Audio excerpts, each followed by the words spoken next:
Cody's shoulder obviously was bummed a couple weeks ago. Dana said, how's he doing now? He's doing good. You know, it put him on some shoulder routines that I've done with quarterbacks in the past, and he's getting stronger, getting better each day. So it's just a maintenance thing. You know, I think I had the same problem when I was his age in college, going through that same situation. So, you know, he's getting a lot of treatment. And he's working through the process of it. How close is he to being back to 100%? I don't know, but you know, I'm comfortable enough to rep him. You know, he's out there running just as many reps as what Chugs is getting right now. And you came from Cal, you came from Sonny Dykes. They're obviously high-potent offenses that he's run. Just what did you learn from him? And what ideas are you bringing from his offense to West Virginia?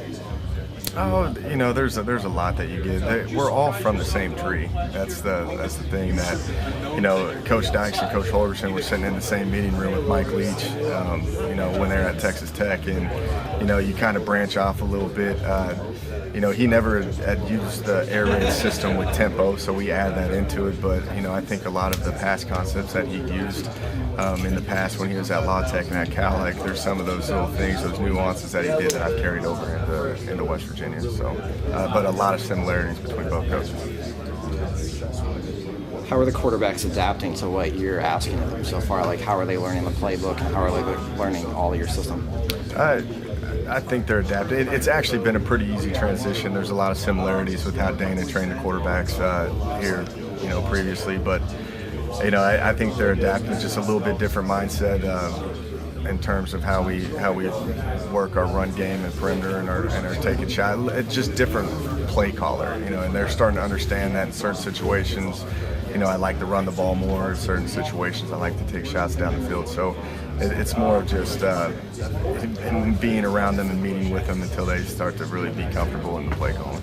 How much has Dana changed since the last time you were here a few years ago? Not too much. You know, Dana does an unbelievable job at adjusting to the personnel that he's had. And, you know, it's kind of like what I'm doing right now is I'm trying to fill out what these quarterbacks are capable of doing, what these running backs are capable of doing. Same thing with the receivers and even with the offensive line. And once you just kind of develop an identity on where you're going to go with it, then you've got to stick to that plan and go, which each year your offense is going to be different. You know, between Skylar Howard and Will Greer, you know, they're two great quarterbacks, but you're going to run a different offense with both of those guys, you know, so a lot of it's me just trying to figure it out with what they're capable of doing.